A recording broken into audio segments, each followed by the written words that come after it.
dit à quelqu'un, qui es-tu, toi qui juges? On va dire, mais pour qui il se prend? C'est pas moi qui le dis, hein. C'est Paul, c'est la Bible. Et on trouve ça dans l'Épître aux Romains. Qui es-tu, toi qui juges? Et j'ai compté, j'ai regardé, vous pouvez aller faire vous-même les comptes, les statistiques. Vous allez voir que dans l'Épître aux Romains, juste dans cet épître-là, on trouve 18 fois le verbe juger. Pourtant, quand on parle de Romains, on va dire, bon, c'est l'épître qui va parler de la justification par la foi, mais on trouve 18 fois le verbe juger, comme quoi c'est important.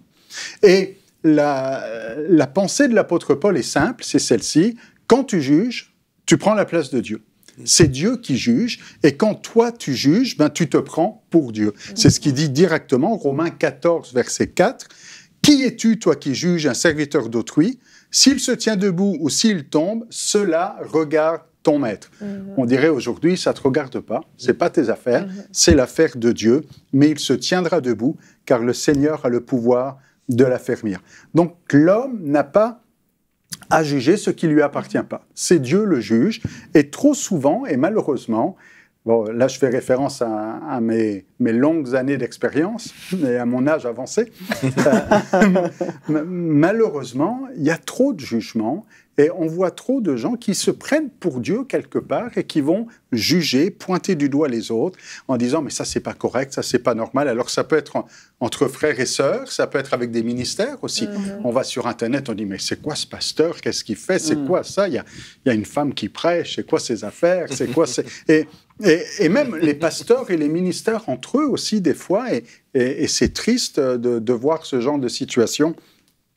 Et on va dire, oui, mais là, c'est pour des choses importantes. Mais même pour des petites choses, l'apôtre Paul dit dans le chapitre 14, il va parler de nourriture. Entre les végétariens et ceux qui ne sont pas végétariens. Entre ceux qui mangent de la viande et ceux qui ne mangent pas de viande. On va dire, bon, ce n'est pas juste une histoire de manger de la viande, on comprend qu'il y a une connotation religieuse derrière, puisque c'est de la viande sacrifiée aux idoles et on ne veut pas se souiller. Mais l'apôtre Paul dit que celui qui mange ne méprise point celui qui ne mange pas, et que celui qui ne mange pas ne juge point celui qui mange. Et il est en train de dire ici, attention, ce n'est pas à vous à trancher, à juger là-dedans. Alors, je sais qu'il y en a qui sont rapides et qui ont pris une concordance et qui ont tout de suite vérifié le verbe juger, ou qui sont des spécialistes en jugement et disent « mais moi, je fais ce que dit 1 Corinthiens chapitre 2, verset 15 ». 1 Corinthiens chapitre 2, verset 15 dit « l'homme spirituel, au contraire, juge de tout. » Alors, si l'homme spirituel juge de tout, on doit donc juger. Bon. Oui, c'est marqué. C'est marqué. Mais là, il va falloir aller chercher le grec, et c'est le professeur de grec qui va parler maintenant. Donc, on a deux verbes en grec pour juger. Mais d'ailleurs, en français, le verbe juger peut dire deux choses. Quand on dit à quelqu'un, ah ben, je juge que ce serait mieux ainsi, ou j'ai jugé bon de venir.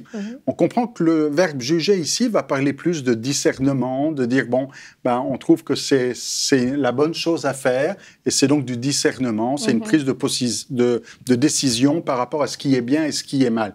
Mais il y a le verbe juger qui va être plutôt au niveau du tribunal, le juge a décidé, a tranché, c'est juger, ça peut pas être autrement. Et c'est pareil en grec, on a le verbe trino, qui a donné en français criminel, tout ça. Donc, trino, c'est le juge qui tranche. C'est un verdict. Ça appartient à Dieu. C'est Dieu qui donne la décision finale, qui juge si oui ou non. Ça appartient à Dieu. Mais quand l'apôtre Paul dit aux Corinthiens que l'homme spirituel juge de tout, c'est pas le verbe trino qui est employé ici, c'est le verbe anatrino. Bon, ça, on retrouve le verbe trino, mais on a ana devant, donc on ne parle pas de la même chose. Et ici, ça va plus parler de sous-peser, de discerner, de faire un petit peu la différence, ce discernement spirituel entre ce qui est bien et ce qui est mal. L'homme naturel n'accepte pas les choses de l'Esprit de Dieu, car elles sont une folie pour lui.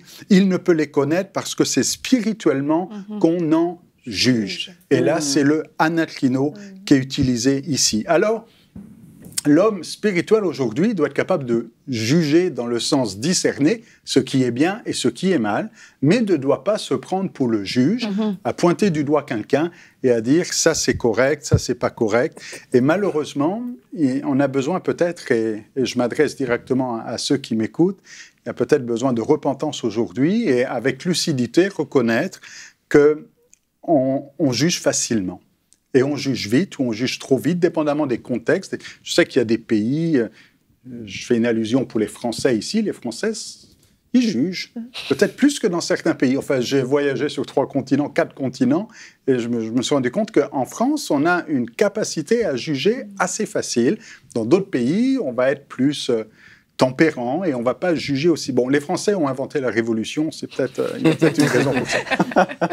Mais dans l'Église et dans la vie chrétienne, nous ne sommes pas appelés à juger.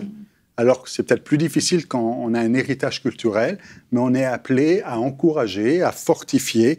Et Jésus nous parle, je conclus avec ça, de cette parabole de la paille et de la poutre, en disant, qui es-tu là, toi qui as une poutre dans ton œil, et tu vas ôter la paille qui est dans l'œil de l'autre. Et souvent, celui qui juge l'autre et qui tranche par rapport à la vie de l'autre a lui-même une poutre dans son œil. Et il faut faire attention à finalement ne pas juger afin de ne pas être nous-mêmes jugés. Et ça, c'est Jésus lui-même qui nous le dit ce matin. Retrouvez la suite de ce programme dans l'émission Bonjour chez vous sur EMCI TV.